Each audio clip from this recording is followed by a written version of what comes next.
Hey guys, today I went through a question with a student of mine, and there are some learnings from the question which I thought would be helpful to share. For your information, this is from one of the ASA booklets. I believe it's got the orange cover. Okay, so question 45. Essentially, what it's asking is, and I'm not going to kind of go through the reason behind it for now, but we can get rid of options B and D. Okay, so again, for the purpose of the recording, I'm not explaining this, but it's between A and C. So we are essentially figuring out, is figure 1 consistent with table 1? That's what we're trying to figure out. Okay, so we're kind of comparing figure 1 and table 1. Okay, and I'm going to go up and we'll talk about figure 1 and table 1, what they mean and how they're related to each other. So to give you a bit of background, we've got this bacterium, salmonella, whatever, and this bacterium has certain mutants, okay? And the mutants are called tri-1, 2, etc., etc. Now, the reason why they're called tri, you could, I guess, have an educated guess. It's probably got something to do with tryptophan, okay? But it doesn't say, or I guess it doesn't explicitly tell you that, okay? But it does tell you that you're growing all of these mutants with certain supplements, okay? So you're supplementing them with either anthranilic acid, which is A, indole glycerol phosphate, IGP, indole for I, or tryptophan, T. So you'll notice in the table that when you didn't supplement these bacteria with anything, none of them grew because they have a negative sign. And they do mention here, failure to grow is indicated by a negative, okay, that's up here, and growth of bacteria in the medium is indicated by positive. Okay, so positive means they grow, negative means they don't grow. So if you don't give them anything, none of these bacteria grow, okay? But if you give them tryptophan, okay, all of them grow. So this is indicating that tryptophan is pretty important, okay? It is essential for the growth of these bacterium, and it could be why they're called tri-3, tri-8, etc. as mutants, because perhaps it's a mutation which prevents them from producing tryptophan, therefore they cannot grow. Okay, so all of these things should be coming together, and we are looking at what happens when we add or supplement different things. Okay, so it looks like they all grow on tryptophan. If we give them indole, it looks like some of them grow, but some of them don't. So for example, tri-1, 6, and 7, they don't grow if you give them indole. Okay, and if we look at the next one, adding anthranilic acid, A, it looks like none of them grow except for tri-8. Okay, so you can see that tri-3 as well as tri-1, 6, 7, 2, and 4, they don't grow. And then if you looked at IGP, it looks like these guys don't grow. Now, down here, it says, consider the following pathway. This is figure 1 now. And this is proposed to try to explain the results. Okay, so it's trying to explain the results. Let's have a look to see how that might be.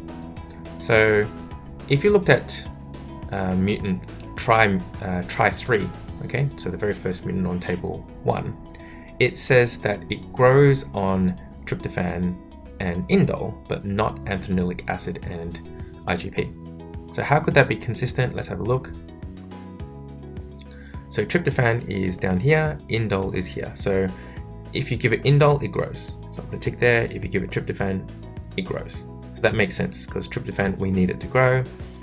It looks like, and this is what we can gather, it looks like the step that converts indole to tryptophan must be good because it can still grow if we give it indole. Okay, so remember the whole point is we want to produce tryptophan. So you can just give it tryptophan, or you can give it something else and eventually it can produce tryptophan by itself. So giving it indole, it can do that. Okay, and each of these steps will be catalyzed by an enzyme. Okay, and those particular enzymes could be affected by mutations. Okay, I hope this is starting to make a bit more sense. Now, if we give it IgP, it doesn't grow. And if we give it anthranilic acid, it doesn't grow. So what this is suggesting is that in the case of that particular mutant, perhaps even if you gave it anthranilic acid, maybe it can produce IgP. Okay, let's assume that that can work. But even if it produced IgP, it can't produce indole. Okay, so imagine that this step is gone. So if it can't produce indole, then it can't produce tryptophan, and that's why for that particular mutant, it can't grow. So there's a particular step which prevents it from growing. Okay, so far, Figure 1 and Table 1 are consistent with each other. In other words, this pathway actually explains Table 1 relatively well. Okay, hope that makes sense. And we can look at some different mutants and come back to this pathway to see if it makes sense. Okay, let's look at another. What's a good one? Let's have a look at Tri 2 and 4. So if you look at Tri 2 and 4, they grow if you give them tryptophan, they grow if you give them indole, and they grow when you give them IgP. Okay, so what this is suggesting, yep, tryptophan it grows, indole it grows, IgP it grows. It's suggesting if I give it indole, it can convert indole glycerol phosphate, IgP. If you give it IgP, it can convert it to indole, and then it can convert indole to tryptophan. Okay, that's that mutant. Alternatively, you can just give it indole, and then indole can be converted to tryptophan. Okay, or you can just give it tryptophan, and it can grow. But if you give it anthranilic acid, it doesn't grow. What is that suggesting? It's suggesting that this particular step is no longer working. Or maybe the enzyme responsible for this step to convert anthranilic acid to IgP is faulty because of the mutation. Okay, so far, all of this is consistent. Okay, so Figure 1 can help us to explain the results in Table 1. Okay, hopefully that makes sense. Now, if you check the others, you will notice that it's also consistent. Okay, but what I will show you is an example of how you could have results that aren't consistent. So imagine, okay, I'm just going to make up some mutants. I'm going to put another line in here. Imagine there was a line that said negative, positive, negative, negative, positive. Okay, I hope this has made sense. Okay, so I've just made up some results. Let's see if these results make sense. Okay, so what I've said is it grows on tryptophan. Okay, I completely made these up. So let's say this is a special mutant. Could be Tri-X or something, I'll make it up. A special mutant that grows if you give it tryptophan, and it grows if you give it IgP, but it doesn't grow if you give it indole or anthranilic acid. Okay, just remember that. So it only grows on T and it only grows on IgP. Let's see if this is consistent. Okay, just make it a bit clearer.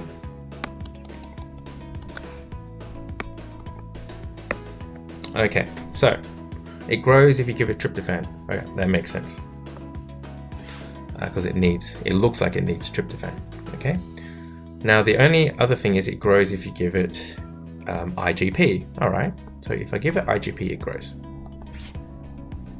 Now, how could that be? Well, if you give it IgP, perhaps it means that it can convert IgP to indole, and then it can convert indole to tryptophan. So it is suggesting to me that maybe something has gone wrong with one of the steps earlier on, but not afterwards. Okay, but wait a minute.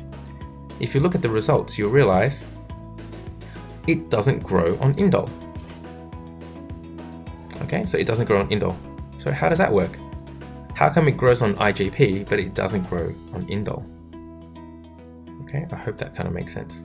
So there are some really strange things going on.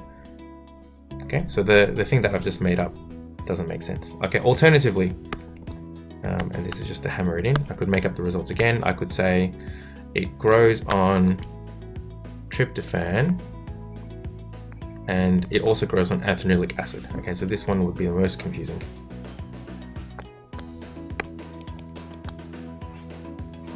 Okay, so if the result said yes, it grows on tryptophan and it grows on anthranilic acid, but nothing else. Tryptophan makes sense, it's at the end. Okay, so if I give it tryptophan, it grows. If I give it anthranilic acid, what that suggests to me is that it should be able to convert anthranilic acid to IgP, and then it can convert IgP to indole, and then it can produce tryptophan. That's what it suggests to me, if it can grow on anthranilic acid, if this model is true. But then it doesn't grow on indole and it doesn't grow on IgP. So that just doesn't make sense. How can it grow on anthranilic acid but not on the other things? Okay. So remember, I've just made up those results, and I just want to, I guess, show you why, with the actual information provided, Table 1 and Figure 1 are consistent with each other. Okay, so the answer is A. Okay, now I hope it's clear that there's a considerable amount of effort to prove this. Okay, for you to actually go to the diagrams and kind of look between Figure 1 and Table 1. Okay, there's a lot of effort. There's actually a faster way to do this, okay, which is what I think is interesting.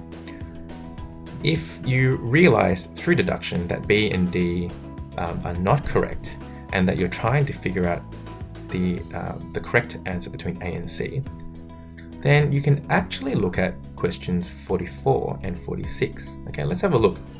Question 44 and 46. Now, if you just read the question, you don't even need to have answered it, okay? If you read the question, according to Table 1 and Figure 1, indole would most likely build up in the cells of. I'm not going to answer this. I'm going to focus more on the wording of this question.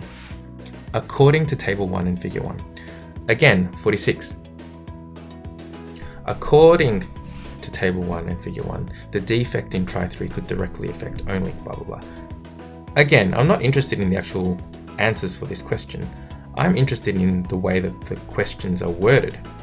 Because if it's actually saying, according to Table 1 and Figure 1, insert question, that is implying that Table 1 and Figure 1 are consistent with each other. Okay, I hope that makes sense. You can't ask something like, because it's essentially asking you to refer to Table 1 and Figure 1. You can't say, oh, refer to these two things which say different things.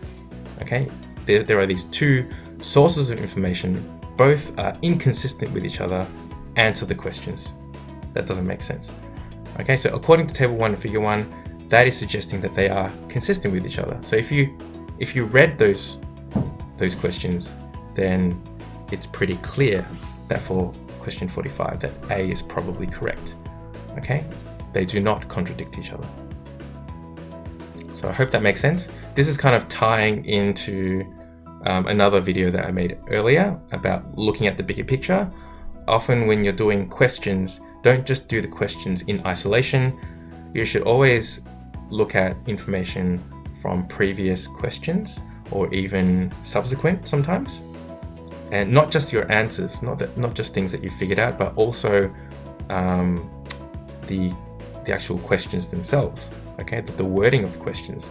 Like today, we've noticed that they've implied certain things about Table 1 and Figure 1, just the way that they've phrased or worded the question. Okay, I hope you found that helpful, and I'll see you next time. Thanks.